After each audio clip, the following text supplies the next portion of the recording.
Only on FS1 every day. Welcome back to First Things First. Well, at least 3.5 days. 3.5 days a week. That's what I always say. Work 5, show up 3.5. Vince Goodwill's with us. We're going viral on Saturday. The Knicks suffered a loss to the Kings. The Knicks are going to miss the playoffs for the 6th straight season. Now, a fan had some choice words for owner James Dolan. Take a listen, courtesy of TMZ Sports.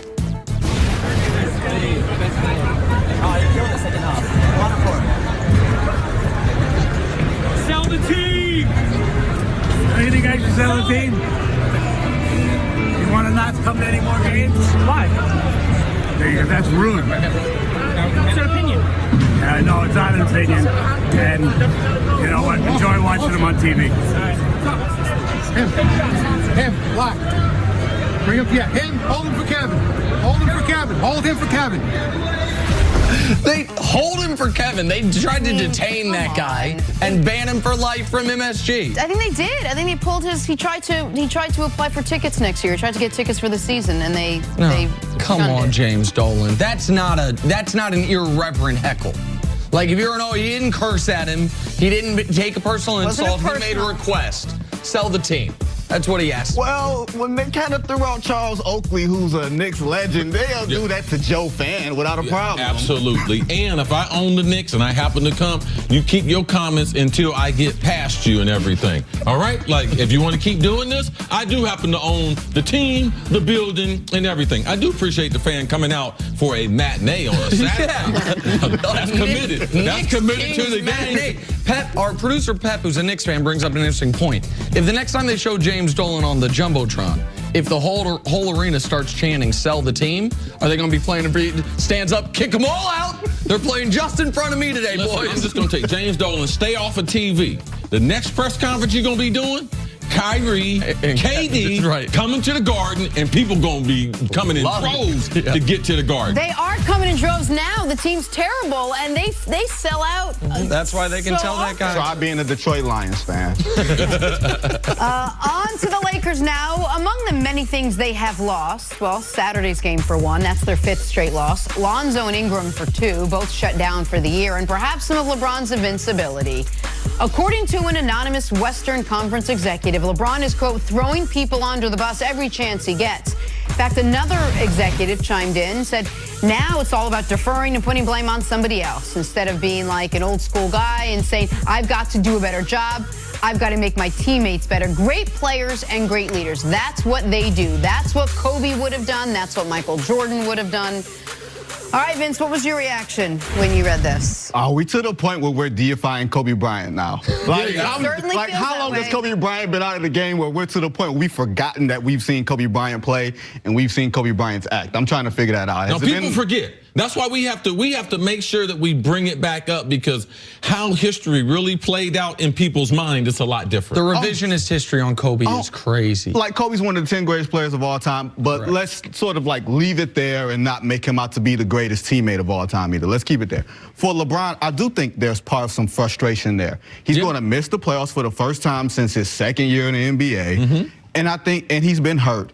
And I think this is very much underplayed in this. He's been hurt in a way that he has not been able to come back and recover and exert the same amount of effect on winning that he has at any other point in his career. Not just the injury, but being able to come back and play. Like the last time he was seriously hurt, he was in Cleveland that first year back.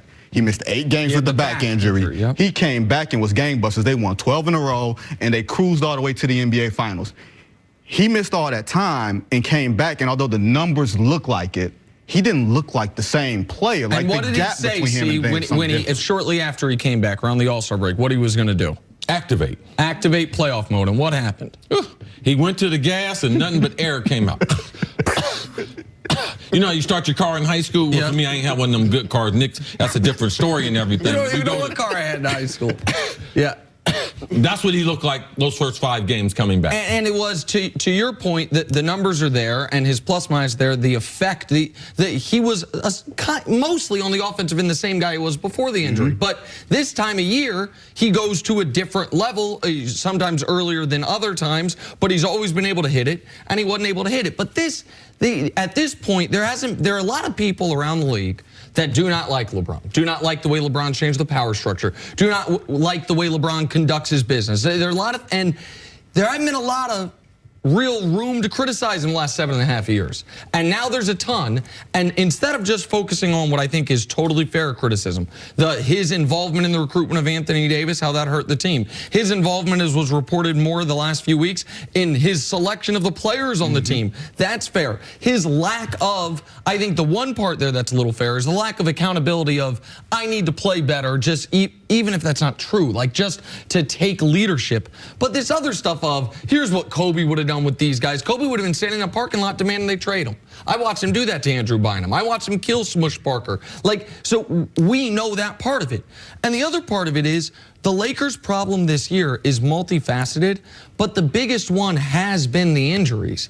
And it is, and I mean, they're still coming with Ingram now done for the year, with the concerning the blood clot in his shoulder. That's serious. It's serious. That's serious. Lonzo being shut down for the year. They've got a lot of issues. The idea that LeBron wasn't enough of a rah-rah guy is near the bottom of the list in my eyes. Yeah, it's been a horrible year. It will be known as the lost year. And if they don't win a championship with LeBron being with the Lakers, it will start with this right here. How the first roster was put together, how LeBron got injured in the first year. Is he still the best player in the world? I don't think so, because he's not going to be in the playoffs. Can't be in, if you're not in the playoffs, can't be the best player in the world. And when you're LeBron James and you decide to, in free agency, because he didn't look at any other teams.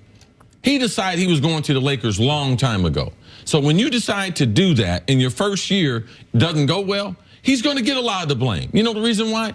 How much faith do we have in Magic Johnson, Rob Pelinka? Not a whole bunch. Right. Everyone else on the roster is either young or an old veteran just trying to hang on. So LeBron James is right there for the picking to be able to get the blame. Because if they would have won, he would have gotten the credit. I'll say this. The turning point of this season actually happened, I believe, in New York, in Brooklyn, rather. They were here. They were 18-13. In the locker room before the game, LeBron talked to Dave McMenamin of ESPN and said, I'd love to play with Anthony Davis. That game, now the players didn't know anything about those comments. He sort of whispered it. We were all in the locker room just, messing around. He said it, the story went up around halftime. They lost the game. In the locker room, it was a morgue. Like, the players were glued to their phones. It was super quiet. Like, contrary to what people believe, losing one game is losing one of 82. People don't care that much in December. But the spirit of that team drastically changed. A week later, it was Christmas, LeBron got hurt, and everything else went down from there. But that night, I was able to see the spirit of that team, the momentum that they had built. Those young guys felt like, oh, he's no longer with us. Because as great as Anthony Davis is, if they want him, it's going to cost them me. Right. Exactly. So much of this season is based around what's going to happen in free agency. How much do you think of how far this Laker team has dropped is going to affect who they can bring in? I think, look, if Kawhi Leonard didn't want to come to the Lakers, them not making the playoffs this year isn't going to make heads or tails on whether he wants to do that or not. Because they're still the Lakers. If you want to play with LeBron James, if you want to play with him, then this year is not going to make a big difference because he has a body of work. And actually this year may help you because you can see, okay, he's no longer the best player in the game by such a wide margin. He knows that he's going to need superstar help. He's going to allow me to be more than a role player, like he turned Kevin Love into a role player. He turned Chris Bosh into a role player. He doesn't have that room because he's no longer the greatest by such a wide margin. Well, that's the point Broussard made, that you could make a case that if he brings in another superstar, signs in free agency, they are more positioned to get actual credit than Wade got, than Kyrie got. But the other thing that happened this weekend is, and we alluded to it earlier, this Brandon Ingram blood clot situation, what do you think that does, forget the free agency part of it for a moment, to the trade market, to his ability to be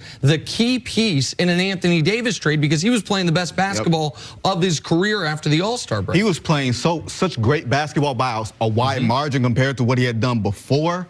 Now you're starting to question, do you believe in it? Not just believe in the basketball, but do you believe in the health in his body and where it's going to go? Because blood clots, they cost lives. They cost careers. Chris Bosh and some other guys in other sports, like, this is such a serious thing that even if you're negotiating with the Lakers, are you negotiating? Do you feel like you're negotiating in good faith, that they're literally giving you all the medicals and everything else, that you can say, okay, you know what, if I'm New Orleans, I'll take Brandon Ingram knowing this problem. Hell, if you're Brandon Ingram, do you want to go to New Orleans with the injuries that those guys have had and some of the problems that players have had? That medical staff over the past few years? Health issue. Seriously. So I think it's a problem for Brandon Ingram. It's a problem for the Lakers. This is the worst he might not be possible thing. tradable. Yeah, look, assuming that even if he gets a clean bill of health, because Chris Bosh got the clean bill of health the second time, came back and played, and then they said, oh, it's recurring. You don't want to trade for a guy and That's have one to worry blood about clot away that. from the doctors maybe saying you can't play anymore because you can't fly. Like it is the Bosh, you're totally right. He came back. People forget he came back. And now his was more serious, and I understand was caught later. I get all that. But he came back, and then he got another one, and he wanted to play. He just announced his retirement a couple weeks ago. He really wanted to keep playing. Yeah, no NBA doctor will clear him to play. Chris Bosh. All right, Vince, thanks so much for joining Appreciate us. it. Thank you. Really good stuff. Good stuff, man. Take a break coming up. Could Nice. the AB trade be trouble for Derek Carr? That's next on First Things First. I mean, you might be one of the few things from Detroit that I like. Don't do that. No, for real. I lived in Chicago. Y'all can't say much. Oh, well, I'm just saying. The only thing better than this bourbon are the friends you share it with. Jim Beam Black, the world's highest rated bourbon. Their words, not ours. At Papa John's, we've added 6 new pizzas to our handcrafted specialty menu, like the meatball and pepperoni, which means there's something for everyone. And right now, get any large specialty for just $12. So get all your friends together, or as we call them, taste buds. How do you win at business? Stay at La Quinta, where we're changing with stylish makeovers.